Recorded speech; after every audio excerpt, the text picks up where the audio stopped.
you know, doing what he do. But this is Philly Service Announcement. Glockaware Radio, take over Tuesday. Every Tuesday, 5 to 6. The love, support, and grace is real. It's always real. I miss y'all. I miss y'all. I miss y'all. I'm out here doing things that sometimes require me to have to, step away. But my brother Rue and my girl Carlita always hold the show down when I'm not here, do a wonderful job. Our guests always show up and do a great job. But we ready. The chat is ready for y'all. Hey, Holla at us. Jess. The chat is ready. And we just gonna start. We don't never really talk about special guests until they actually get here. Yes. And it's nasty out there. Y'all, please drive safe. Please drive safe. The rain has been killing me for the last couple of days, and I'm like really over it. But just, be safe out there. Be safe traveling home. Traffic is a mess. Just think about your loved ones. Get home to your loved ones. Anyway, it's your girl Nick, Raw Cannon's Philly Service Announcement. And I haven't been here. No. Well, I was here 2 weeks ago. Yes. But, I've been, taking care of things and doing things. But we've had some really, really great shows that I missed opportunities to voice my opinions on and wish I was here. I'm always tuned in. Even if I can't be here physically, I'm always tuned in. I love our audience. I love our guests. I love y'all. We always, always out here getting the resources and, advocating for our community, our youth. Carlita doing big things at the drop-in center. She's out. Please don't tell me you turn it into a young Rue because What do that? homegirl is over there. Hello. I just called you. Come on, Kay. Come on The guest in. is here. The guest is Come here. on in. The Our guest is special here. guest is Hi. here.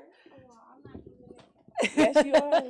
You is so special. Our special guest is here. Hello. How are you? Good, good. Come on over. Have a seat. Have a seat. Have a seat. Oh, you're not getting a cake? Oh, come on, Kay. Come on. We family. We family. This is a family show. Everybody gets on. Everybody gets on. How y'all doing? All right. All right. All right, cool. I'm Nick. I'm Raw Cannon. I'm the co-host of the show. Peace and love and all that good stuff. Peace and love. Peace and love. I was just saying we don't really introduce our special guests when we have special guests on the show. We pretty much let our special guests introduce themselves. And I guess we can start wherever y'all want to start. Introduce yourself. Tell them where they can find you, what platforms you on. Oh, boy. If you're in person, can they find you somewhere in person? Oh yeah, the headphones. I know they not designed for us women with our up ponytails, right? This is my first time really doing this type of thing, so Oh, well, we're going to make you feel very welcome. Very, very welcome. We appreciate you coming on the show. Just, whatever you feel, let it out. Share with us who you are, platforms, and your resource. For starters, I am Kay Blake. I'm the lady president of UNIA Division 121. That is Marcus Garvey's government. So the division in Philadelphia is Division 121 on 1609 Cecil B. Moore. The 16th and Cecil B. Moore. I'm also one of the organizers at Philly Peace Park campuses. So that's North Philly Peace Park at 22nd and Jefferson, and West Philly Peace Park at 49th and Girard. I also am one of the honorary servants of Cornerstone. I work with Jarue and Carlita. They're doing various community affiliated works. I'm trying to think myself personally. The mother, of course, of Kairu, who you just saw come on and slide right in on camera, and also Anaya, she'll be 20 on the 18th of this month.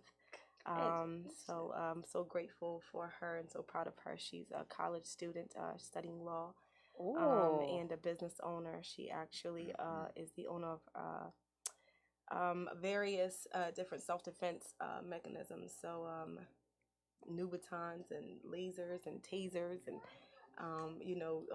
knockout wear for women Right. keep For us. women, that's right. Keep us safe. Yep. So her company is called Her Protection.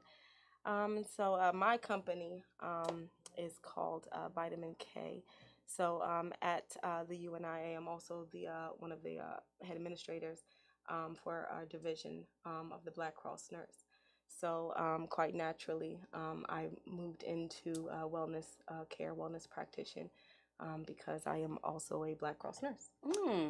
So for the community, I have a plethora of different products and services in terms of wellness care. So herbal supplements and drinks and beverages and meal plans and wellness journals and fitness plans, all different types of things to keep us healthy and wealthy, and detoxing and rejuvenating our cells and Oh, organs yeah. and things of that nature. Yep. You gotta. How Keep you gonna going. top that? It's not Hold on, wait a minute. Listen, I mean, I don't even know where to start right now because you just laid You out know. so much, but it's amazing, and I'm so grateful to be sitting here with you right now, just sharing, just giving that information about what it is that you're doing and the programs and where you work. And I have so many questions and I really don't know where to start, but I do want our other guest to introduce himself, and then we'll get into details about, the different programs and services and products and stuff like Well, that. his resume is quite extensive Ooh. as well. So Listen, it's not, about topping that. I'm honored to be able to work with her on a daily basis. My name is Omasius. I am the district commissioner of the UNIA here in charge of growing Philadelphia, Delaware, and New Jersey growing division. So I'm just happy that in Philadelphia we have such a strong leader here who I can work with. Yeah. So I'm honored. Sometimes when you're doing your service, it's about the people you come along with to be able to serve with. Absolutely. And Absolutely. it makes that your energy. makes your job, It definitely what does. you do just so much lighter. And so I'm happy to be here with you as well. Thank you for all Thank the service you. that you do also. Thank you. Me with the outside of the UNIA, I'm the chief operating officer of a multimedia studio in South Georgia called Bridgebill's Initiative, where we help at-risk youth and young adults learn multimedia skills so they can, have different skills to avoid different environmental pressures. With the UNIA, Marcus Garvey, he mastered the media of his time. Understanding the importance that media plays. It's almost like the sixth leg of the government. Yes, it is. So that's that field of multimedia. We know the programming that's done in our community through multimedia, through movies, through content on social media. Period. Absolutely, yes. Through television shows. So that area of focus through the work that we're doing at Bridgebill's Initiative is very important to me, to be able to, get ahead of the curve, create our own narratives in our community, Right. and tell our own stories at the same time. So Right. That's important work for me with the Bridgebill Initiative, the Universal Negro Improvement Association, African Communities League. The mindset that Marcus Garvey brings to our community was far ahead of his time. Way far ahead. And so relevant today.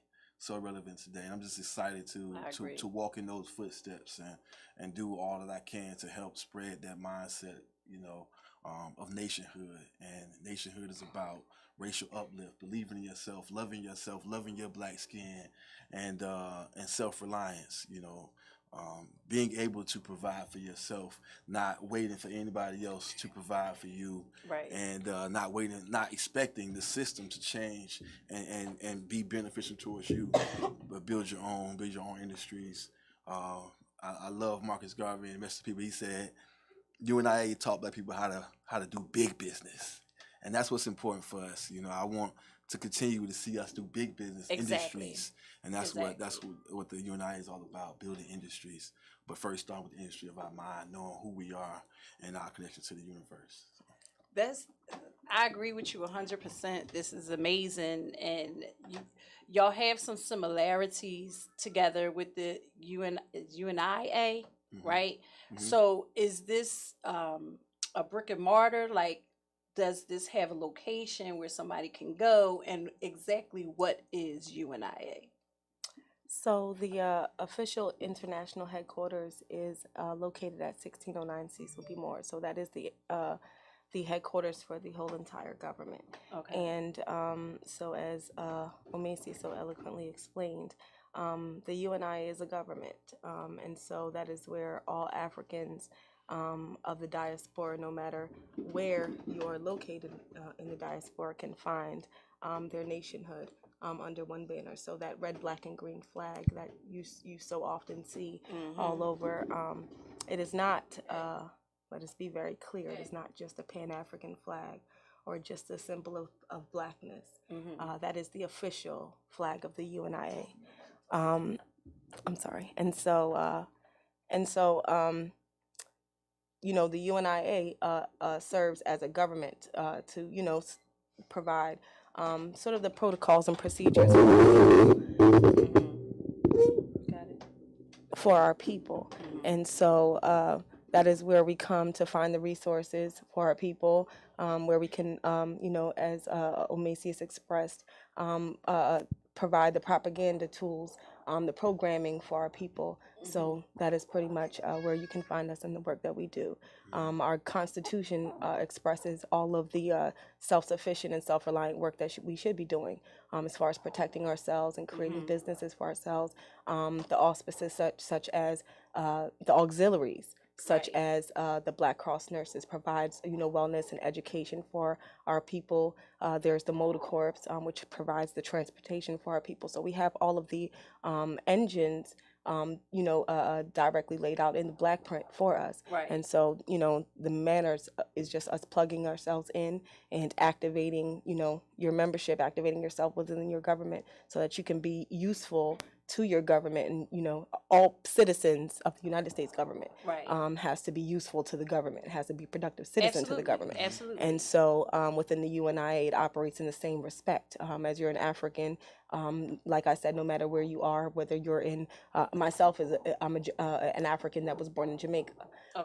Although I live in the United States, I'm still an African. So no matter where I am, I join the local, you know, division that is, you know, within the UNIA and activate my citizenship and membership in that way. Okay. Okay. Pull my You mic a want little to add? closer. You want to add to that Well, before I ask my first question? you know, the UNIA, like I said, is a government, and we have divisions in most of your major cities. We have divisions in Liberia, Africa. Our president general has a farm in Africa, so you can find us in your state. If you can't find us in your state, you can go to UNIA/ACLgovernment.com, and that's our website where you can find us at as well. Our goal is to continue to build divisions and have divisions in every state, every city, so that we can unite. I think our greatest tool that we have as a people is our ability to mobilize, connect, and unite with each other. Absolutely. And that's the major focus of the UNIA, is because we are in multiple cities right now, that access to each other is what we really will be our greatest weapon as a people, to be able to be self-reliant. Absolutely. You know, for me, and I'm gonna be 100% honest, I didn't know about it, right? So I know we have people out there in our audience that didn't know about it. Because if I didn't know about it, I know there's at least one other person that didn't know about it, right? So kind of give us an idea if somebody wanted to connect with the organization, become a part of the government, what would that look like? Would they come into the location down on Cecil B. Moore, was it? Would they come into the location? What would that look like if somebody was to walk in there and start asking questions about what's going on here? What are the services? How can I be a part? Okay, so just some history on perhaps why you don't know about Marcus Garvey. A lot of Africans do not know about Marcus Garvey, of course, because some decades ago, of course, before he passed away, he was arrested and incarcerated for crimes he did not commit, and Right. so that process sort of caused a deterioration a little bit, and then of course after he passed away, slowly but surely his messages sort of like simmered down a bit. Right. But in present day, um, our most honorable President General Michael Duncan has taken the message of Marcus Garvey and is delivering it so very well. So present day, we have a President General that walks Mm-hmm. in the footsteps of Marcus Garvey. We have a present day Marcus Garvey. And so at the international headquarters, where you will find us at 1609 Cecil B. Moore, you can come in on Wednesdays. Most often we have Wellness Wednesdays. And so we provide new educational information about various different wellness concepts, mind, body, and soul. We have different practitioners that come in and discuss, like I said, different, various elements of our wellness. This per specific Wednesday, we will have one of our wellness practitioners, amazing Queen Maya, who is an expressive arts therapist who will be dealing with stress and dealing with different elements of stress, how we become stressed, how to relieve stress in different areas of our lives. And so you can find us in that element, and pretty much you just come in and fill out an application. That's the way that you would activate your membership. So every African who has melanin in their skin, Marcus Garvey declares as an African. You are already an African in that way, and so you already are a member. So in the way to activate your membership and become a full-fledged, active participant in your government, the way to activate your rights to be able to participate and vote in let's say our High Executive Council and our Constitution, I'm sorry, our convention, is to just fill out your application. And of course, there is a membership fee of $56 per year or $46 per year if by chance you are a returning member. So each year you pay your membership, but we pay this membership sort of as like a tax to our government. So in the United States, you get taxed. Yeah, we pay You taxes everywhere. you don't even know that you paying. It's Where just they going taxes on to. everything. It's Right. taxes on everything. And so that in that regards, literally, it is $3 a month to Right. activate your membership. And activate your citizenship, like I said, to be able to be a participant within your government, and to make sure that you are providing your skills, and you're reaping the benefits of the skills of your community as well. Right. Right. No, go ahead. I wanted to definitely speak a little bit more too about some of the reasons why people didn't hear about Marcus Garvey. I put up his picture on my story, and I put, "Do you know this ancestor?" It was 60-40. Well, 40% of the people didn't know who Marcus Garvey was or is, because he still lives. He is still, and just I knew who Marcus Garvey was. I just didn't know of the government that was located at Cecil B. Moore International. I didn't know that existed in multiple cities or states, or that matter. But I'm sure it's a lot of people who don't know who Marcus Garvey is, or even know about what this program or this organization has to offer. I wanted to put it into context a little bit, how great he was. Oh yes. And it's because of how great he was why they tried to suppress his story so much to people. Because most of our leaders would go into the system asking the system to change. Right. Marcus Garvey taught us and tell us today that nobody's coming to save you. He was the first person to talk about Black excellence and teach about Black excellence and being excellence. So all of the different countries came together and said, "Oh no, we're not going to let this one man stop what we've been building for 400 years. So J. Edgar Hoover made his name off of Marcus Garvey. The COINTELPRO was created, the FBI, was created by infiltrating the UNIA, trying to take the UNIA down. That's what they first That's how they first was formed. That's how the FBI was formed for Marcus Garvey. And when he was exonerated and sent back, because he's from Jamaica and he was sent out of the country, when he was not exonerated in my mind, but when he was right. when he was in my mind, he's exonerated. Let's be clear that he exonerated. Exonerated. Yes. But when he was, had got the charges, I don't even want to say convicted, but he was sent out of the country, and if you said you was a part of UNIA at that time, you would lose your job, you would be harassed. So the UNIA, the government, kind of sort of went underground because of the scrutiny that you would have by being a member at that time. They wanted to make sure the UNIA was suppressed as much as possible, but the government still lives. Like she said, our President General right now is walking in the footsteps of Marcus Garvey, and Michael Duncan, and for me, the angel Michael has returned. Marcus Garvey's here, and it's time for our people to rise up and walk in that Black excellence continuously, as we already have been. And give thanks for this platform as well, because this helps us to spread the message of Marcus Garvey and to allow others who might not know about our wonderful government, that there is an African government that protects you. Yes. Our president is Black. The only government that I'm interested in voting in is the African government. That's where my voice is heard. That's where I come to and express the concerns of my people, and where we create those solutions for each other, the self-reliant way. And so give thanks for this platform to be able to do that. Oh, absolutely. And this is, I appreciate this platform so much. We do got a comment really quick. I want to jump in. My brother Rue says he's stuck on Broad Street. It's a lot of police, so he don't know what's happening. It was an accident. We dodged that. Accident. Y'all dodged we that. went around the accident. We saw it. I'm going to encourage Brother Rue to, type your questions in the chat, since, we have no idea if you'll get here in time. Hey, I know you Rue. got some good questions for our special guest, so please type your questions in the chat.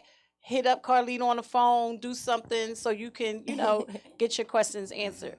But I want to get back to the government, and, I'm interested in knowing, how many people are participating? What does it look like? I know y'all mentioned in different cities, where exactly else is the government located at besides here in Philadelphia? Oh boy. Well, I wouldn't even be able to disclose exactly how many members, because that's I'm not even sure. Okay. there's A lot. that many. Yes. Quite recently, we just had our international convention. Oh wow! In Detroit, I would like Michigan. Yeah, where was that at? In Detroit, Michigan. How was it? Next year we'll be in Curacao. Yeah. So if you want to, we are international. Next year we will be in Curacao, right off the coast of Venezuela, right? We've been international. I'm just letting you know we are conventions in Jamaica. There's conventions in Liberia. There's conventions all over the place. And they're every year. Every single year in August, Black August. Garvey has declared Black August month. So every single year since 1917, there's been conventions. 1914, I'm sorry. And so this year we had the pleasure of being hosted in Detroit, Michigan. We got some history, and of course, the ancestor Malcolm X. Of course, yeah, from Detroit. yeah. And so, we visited Motown, and of course, those were some fun things. We visited some museums and things of that nature, and then of course we got down to the business. So there's business meetings, and sort of in the same way that, like I said, the United States government would hold. You got something you want to say? This is a family show. Listen, that's one thing. This is a family show. We're family oriented. You got something you want to contribute to, young man? Say hello, Cairo. Hello, Cairo. You found the one that works. Yes. So, So I'm sorry. So in that regards, like I said, we have convention in a different city and state every year, perhaps country, because our next one I'm sorry, Curacao. And Hmm. so activate your membership soon so that you can make Absolutely. our So high the executive convention is council. for members only. Yes. Is it So for members only? Y'all heard that? our Business business meetings meetings, we our do have business meetings. events Oh, like I was that go saying, so on. in the United States, we have like city council meetings and various different caucuses and different town meetings and things of that nature. And Hmm. so our government operates in the same way. And so every single year we have a convention. We have high executive council as well. Hello, everyone, everyone, Yes. take your seat, dog. All right, they're Okay. they are taking their seat. You're gonna take your seat. Everyone's taking. We taking our seat, okay? We taking our Take your seat. seat. And so our high executive council will be in Atlanta this coming April. My hometown. Oh, that's right. You did say it. Yeah, Georgia. he is also vice president of division in 421. Yes. So So I served in both Oh. places. yeah. So our division is named after Thomas W. Harvey, he was born in Georgia and he moved to Philadelphia. So I feel like I'm following some big Following footsteps you, here. you got some big shoes. And You Thomas following. W. Harvey did a lot of work. So Yeah. but me being from Georgia and coming here to Philadelphia, which is my second home, I'm happy to serve. Absolutely. Oh well, so, that's so in Atlanta, like you were saying, we have High Executive Council coming up, which is our next major event that we're going to be having, and we want everybody to come to Atlanta if you can. When we is want this gonna everybody to be? join, be members as well. Exactly. When is that? When is it going to be? April. It's generally the week the April week 15th. right before April April week 15th. right before Easter. Yes. Okay, April y'all 15th. heard that. So In you'll be able to April, meet. April 15th. You'll be able to meet your president, Call that your president, your whole executive Call program that body We're good to of the go. government. So, and he's telling you it's going to be live. It's going to be lit. He's telling you to come. Right He now. telling he trying to put the word out there. No, He trying to put the word out we there. really do invite everybody to come and everybody to join and this government because we need everybody. Right. We can do anything any other race has done. Oh, together, absolutely. Together. Absolutely. And better. And better. And better. And that's the thing what we really gotta know. Black excellence is ours. It is. Nobody else can own that. And we have to produce that, with all of our collective efforts, with all we do. Absolutely. and Listen, support each other. we already know how the world revolves around our culture, right? They better steal know it. so many things from us. They Mhm. mimic us in so many ways and try to perfect it and Yes. maximize it, and nobody do it like we do it. We gotta own it. We gotta own and that's our- the only thing. Yes. We have to do things like this, having our own government, creating these areas and outlets for people, Black people, to be able to go and connect with their history, connect with other Black people that are inspiring and uplifting and trying to improve the quality of life and increase your self-awareness. Like, these things are important in order for us to excel, because if we don't have that, we're going to struggle. And that's why we are struggling, right? Identity. We are struggling because we don't know who we are. We are struggling because we don't know where we come from, right? And it's so many ways. It's so many different. We've had so many great organizations, people, activists, educators, professors on this show that talk about who we are as a people and how to connect with your roots. And this right here is just one of them, and I truly appreciate y'all being on the show. My brother Rue made it. Before we get into the individual things that y'all are doing outside of the UNIA, that y'all shared both, there's some things that y'all are doing. I'm sure my brother Rue got some questions regarding or with respects to the UNIA. I'm not sure if you were listening, brother Rue. I told you to type your questions in the chat. No, y'all know I'm a one thumb typing person. Oh my gosh. So that's gonna take a long time. I'm not the person that's gonna be on the scene and I gotta type the information to people. That's not gonna happen. The whole shit gonna happen. Excuse my language. The whole thing is gonna happen, and I didn't get it typed. But I am a Garveyite. So I've read about Garvey. I agree with the fact that that's the story. That's one of those stories that you haven't heard because, like you said, everybody else, even like we love Malcolm for his revolutionary spirit and mind, but he was still talking about what we were owed by America. So that was saying we should be here, but y'all supposed to give us, the system is supposed to work for us in some way at some point. Right. And it's not Malcolm, designed that way. Martin, even with the revolutionary spirit of Huey and Angela Davis and Elaine Brown, a lot of them were still talking about the system that we were in and finding a way, saying we deserve, even if we had to fight for it. That's the revolutionary attitude. Like, we deserve to be here. This system can work for all of us. Right. You know what I'm saying? And it can't. Marcus was one of the first people to say the system that they have originally came from us anyway.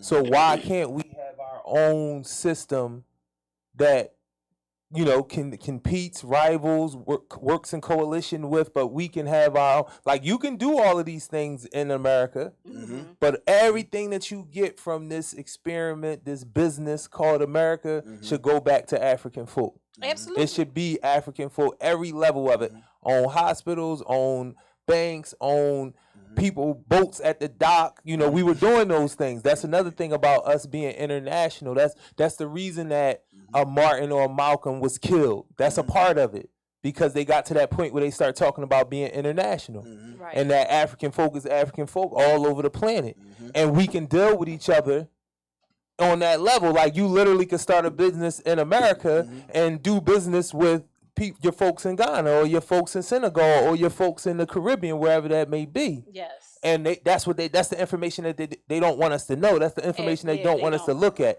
And Marcus was, because he came from the Caribbean, and was like, well, we African down there too. So we all, you know what I'm saying? Exactly. So when he came, he like, all this can be self-sufficient. And I don't want to go too far, but the funny thing is, the person who inspired him was somebody that, for all intents and purposes, was a Buckeye. Oh boy. For real, Booker was a Buckeye. Booker was a creation. Booker was a creation of America. Like, they said, listen, we need somebody to transition black folk out of slavery in the way that we want it to look. You feel what I'm saying? We have to make him appealing in that he would be light of skin.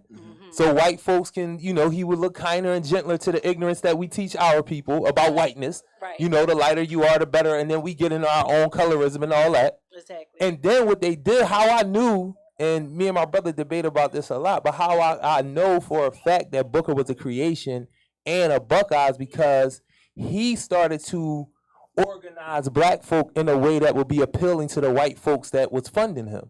And that was even to the point where he was telling black people, if you don't marry who I want you to marry, go to the school I want you to go to, work at the places I want you to work, I will call all my white friends and make sure you never get a job. Blackball. Like, this is what Booker was doing. He was arranging marriages and all that, because it was that middle class of society, that bourgeoisie society that Europeans create to dictate the pace for the rest of us, so to speak.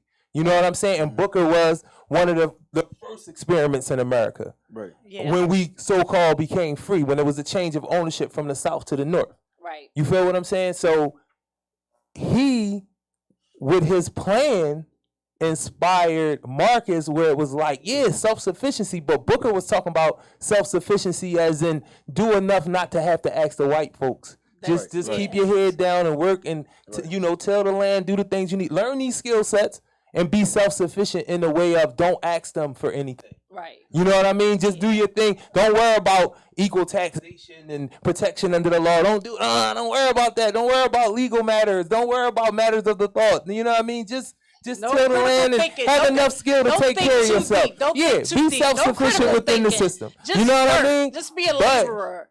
A big part of that Marcus was inspired by was a part of being able to do everything yourself. Yes.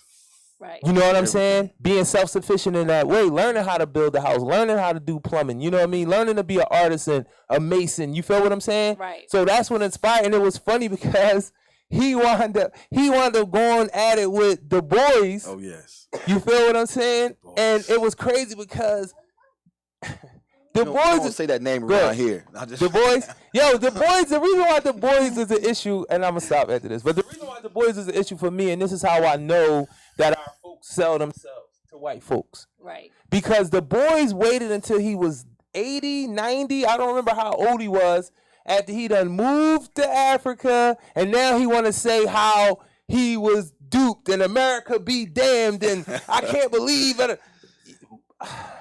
Come on, brother. Your whole thing was the talented tip. We the smartest thing moving. You knew what these white folks was doing. And then another joint, you gotta read A Medical Apartheid when he be talking to Margaret Singer.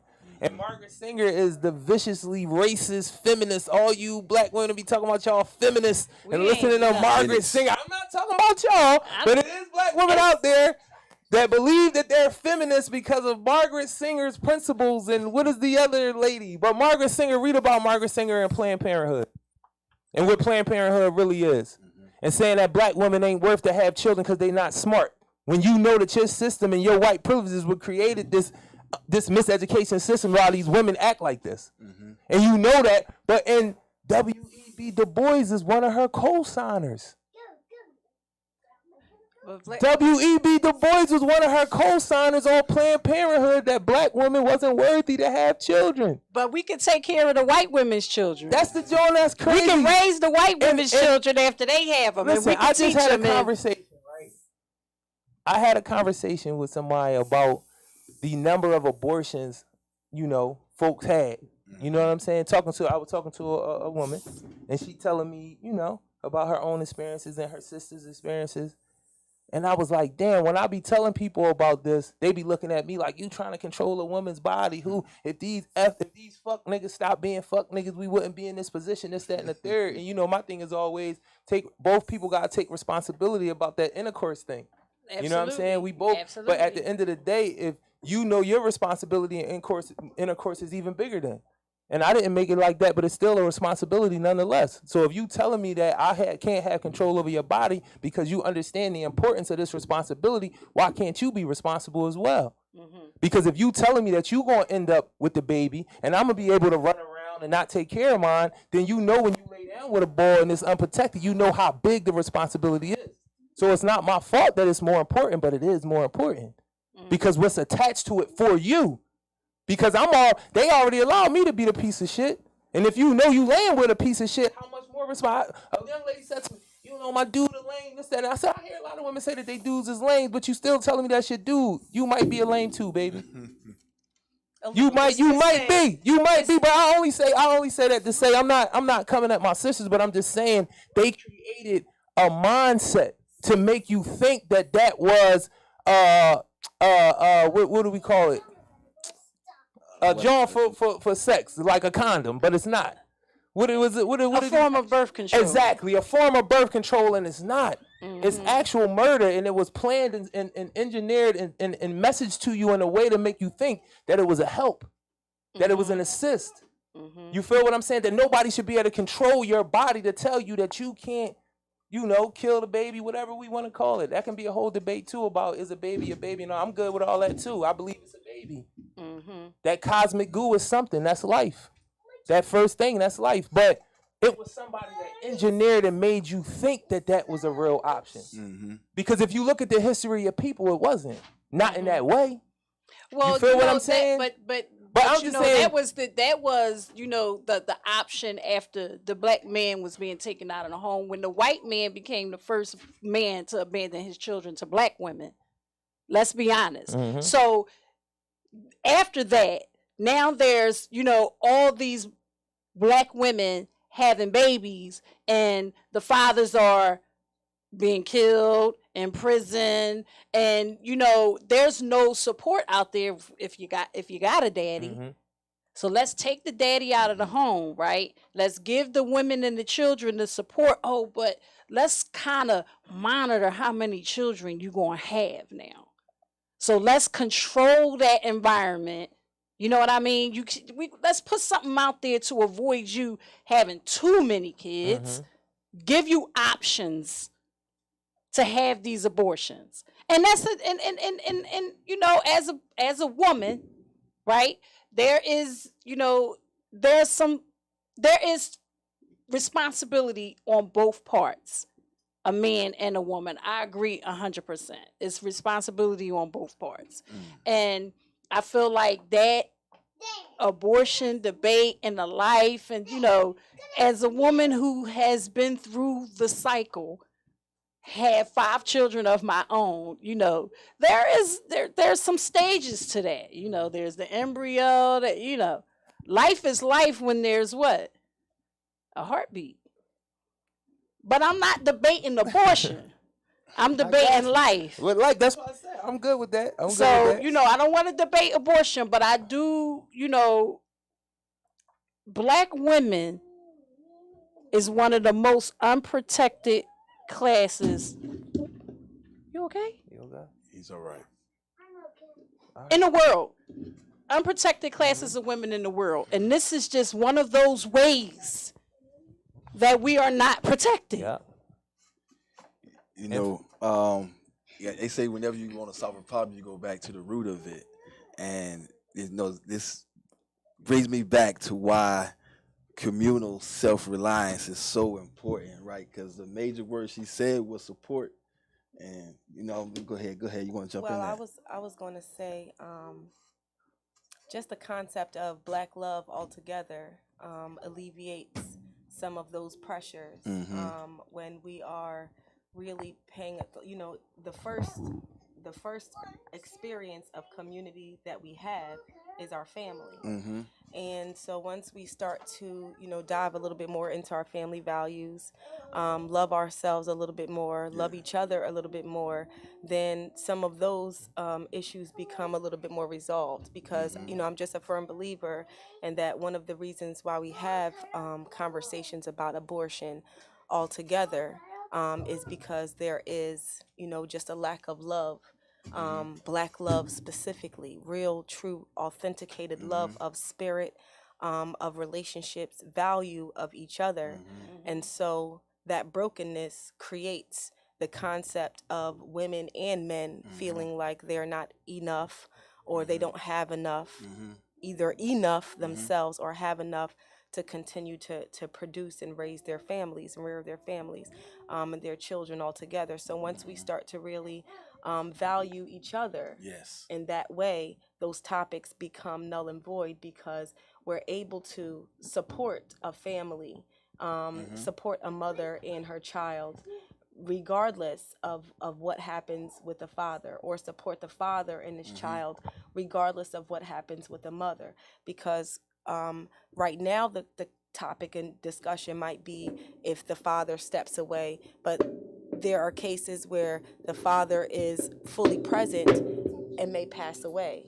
And in that regard, we still need a support of community. And so when you lack support of community because the community or the family is not valuing each element of the family, both the mother and the child, I'm sorry, not both, the mother, the child, and the father, that Trinity, that Holy Trinity there, then we have brokenness, and then we start, you know, having conversations of abortion because we don't feel like we have enough or are enough to raise our family. Right. See, it definitely go back to what my sisters say a lot. Like it's an attack on the black family, and it's always going to be an attack on the black family because that's the easiest way to control a people. Because you don't have your nucleus, you can't build out if you don't have that core. Like everything, the neighborhood, the community, the city, the state, the civilization, the government, whatever you saying you trying to grow out to, has to start with a family unit, and everybody else has that family unit intact, and that's why they are able to build out. That's why they're able to go into any environment and build out, because they have those family units intact. And that's what we don't have. And all of these different things that we talk about, whether it be sellouts, you know, a bourgeoisie class that's created to help manipulate black folk, whether it be propaganda machines selling you on abortion and Planned Parenthood and giving you the disguise of it helping you welfare. These are all attacks on multiple levels on the black family. Yes, Why? it is. Because we can control you and maintain control if you don't have that nucleus. You don't have the grouping to go against or to defend against other groupings because we don't have the family. Right. And the point that I was making about Booker was that him and Du Bois had debates back and forth about working with your hands versus intellect. It was a lot deeper, but that's what it came down. Like we need a talented Tiff to do politics and you know what I mean, wax poetic about strategy and foreign policy and all of these different things. And that's true. You actually need both. That's one of the things that they've been able to do, make us fragment things the way they do. Right. When we are more right brain thinkers, we look at things as wholes.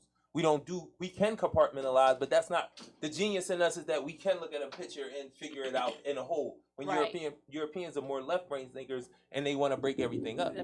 But in breaking those things up, they have us doing verses all the time. Right. You know, it's this versus that when two thoughts can occupy at the same time.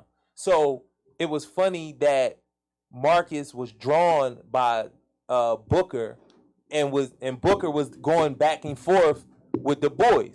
And then when Marcus came, he like took over the John from Booker, like going back and forth with Du Bois. And Du Bois was one of the people to help him get indicted. And you know what I'm saying? It's like that's the attack on the black family because Marcus was telling us what the whole system looked like if you build out.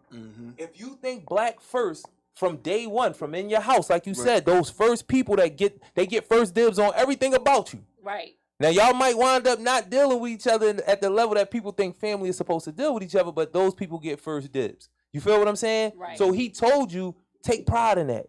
Take pride in those babies that you have and be fruitful and prosper like the Bible says. Right. It's important because the other reason why they attack the black family is because they can't maintain and create family at the level and the speed and the rate that you do. If we look at the news, if we look at statistics, white folks are signaling to other white folks, stop killing each other. We are dying. Roe versus Wade was not about black women in that way. It was white men signaling to white women, stop killing our babies. That's what that was a signaling of. Right. Yo, we got to take this away because y'all using abortion a little more than we plan for those other people to do it. Yeah, it wasn't. And we don't reproduce at the rate that they do. So that's the other reason why we have to make sure that their families are in disarray. You feel what I'm saying? Because we can't allow them to continue to be stronger and stronger and stronger. And you truly are stronger by your family. Yes. The growth of your family. It is what it is. Right. The numbers matter. They really do. The numbers matter. So it's funny that, Marcus came over inspired by somebody who wasn't on the time that he was on. You know what I'm saying? He didn't love and care for and want black folk to build independently in that way. Right. He just wanted them to be self-sufficient with their hands, have a skill set. So you can at least work for the white man and get a paycheck. Right. And say that you work the hard days, and a lot of our people believe that to this day. The whole, your parents work so hard that you don't want to work like that. And that mentality of never taking a day off and never manipulating the system to make sure that you get the best out of or best for your hard work, because that's what you do with hard work. Right. You use it to manipulate the system to get as much benefit as you can. You don't use it just to say, are you proud of me, boss? No. I worked hard. I was a model, whatever. You know what I'm saying? And that's one of the things that Booker T mindset built into our people that we carried for a long time. Yeah. Well, And you know what I'm still, saying? It's and important. still, It is and important. still carry. Right. It is important that that our honorable ancestor Marcus Garvey was able to do what what a lot of us in our present day is doing is just taking from what we can receive from our elders and transferring it into what we need it to be. And so that's where we are currently now, right? So a lot of us, the one of the reasons why I firmly believe that a lot of our people are in the state that we are now is because we have allowed Western thinking to have us believing that we can be anything we want to be and do anything that we want to do. And that is true, but in context, because our people have roles.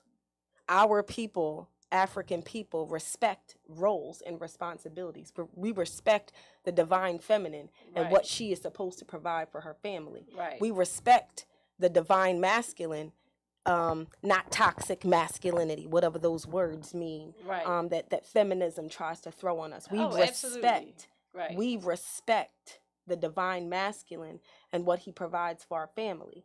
And so in those and just in those ways alone, if we come back to those elements, right, understanding what our family purpose is, what our roles and responsibilities are in our family, because we can't be anything we want to be. We can't just be out here doing anything willy-nilly, because the products of that is what we have now. Is a bunch of confusion.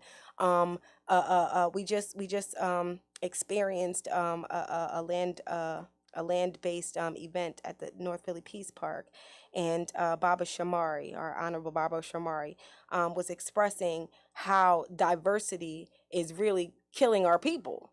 Absolutely. Because we want to be included in everything and allow inclusion into every aspect of our lives, and that does not fit in Africanness. That does not fit in African culture, because it allows us to move away from our spirit. It allows us to move away from what we know we should be doing, how we know our family produces, in a productive way, in a successful way. And so, just these elements right here, it's just a matter of stepping away from our Africanness, diving too much into Western culture, allowing ourselves to be included and diverse into everything, allowing all these different isms to penetrate our psyche, our cultural values. And then, what we have here is a 2022. If just add to that too, those same roles that are in the family aspect, when we get back to nationhood, when we get back to villagehood, when we get back to creating together, and we that same role, we value each individual, because we are all here for one aim.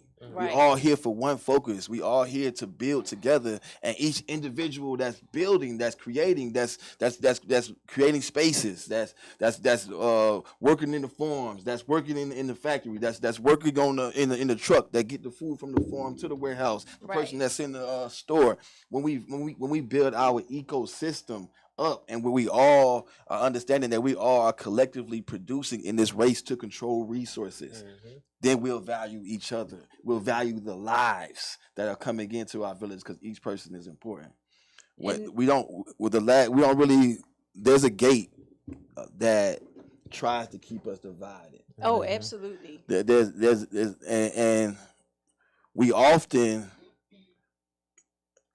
feel like we have to understand that what we work for is what we create. The dollar bill is a gatekeeper for me to get what you create, for me to get you to participate and work with me. That's a gatekeeper that they created to keep us separate. But when we understand that we're working for what we create, then we value the people that's creating it, and we don't have to have a gatekeeper there. We're able to create a marketplace to put everything that we're creating in there for the whole family, the whole village to be able to access, and then create distribution processes in place for us to be abundant and access all the abundance that we put in that marketplace. Absolutely. And I just want to add to, what my sister over here so eloquently, just laid out about family and foundations and things like that. Right now, there is a war on our family structure, right?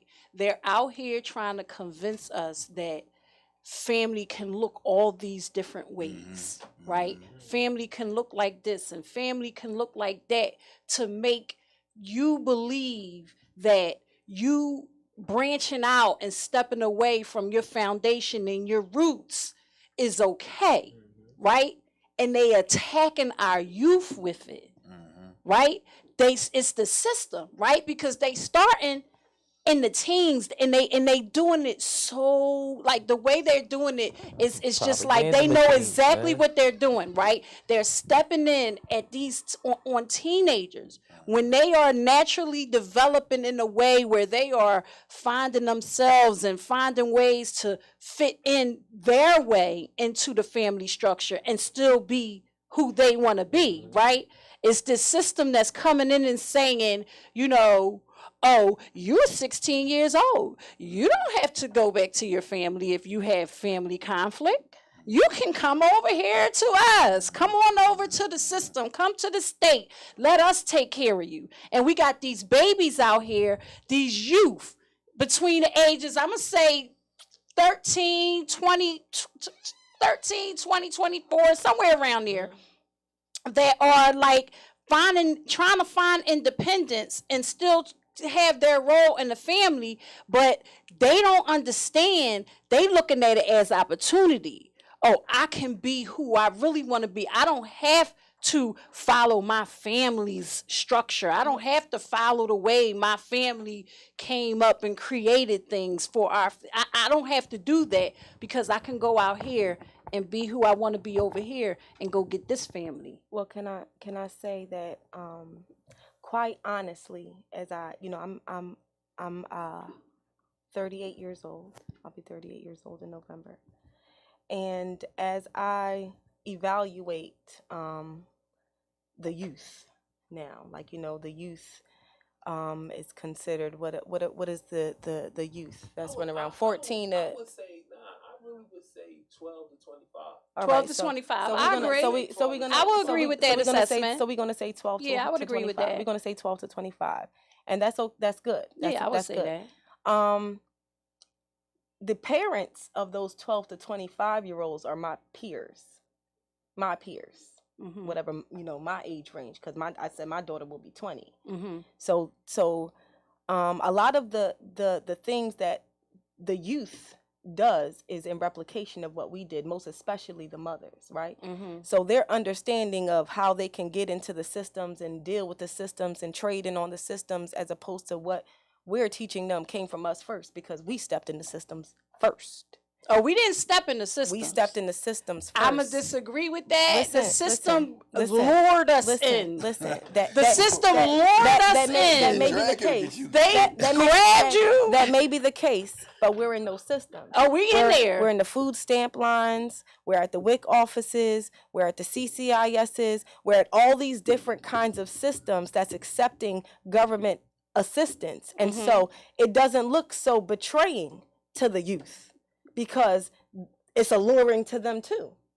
Just as it's alluring to us, it's alluring to them too. So it looks like resources, and they want to go get their resources, then their hands in on the resources that they think are beneficial to them, just the same way we think those resources are beneficial to us, right? That's a way of looking at those things.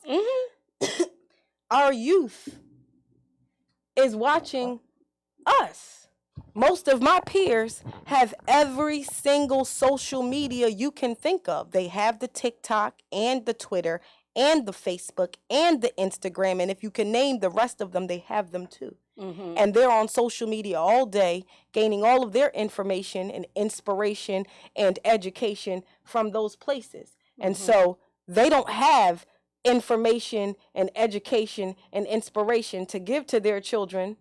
So where are their children getting that?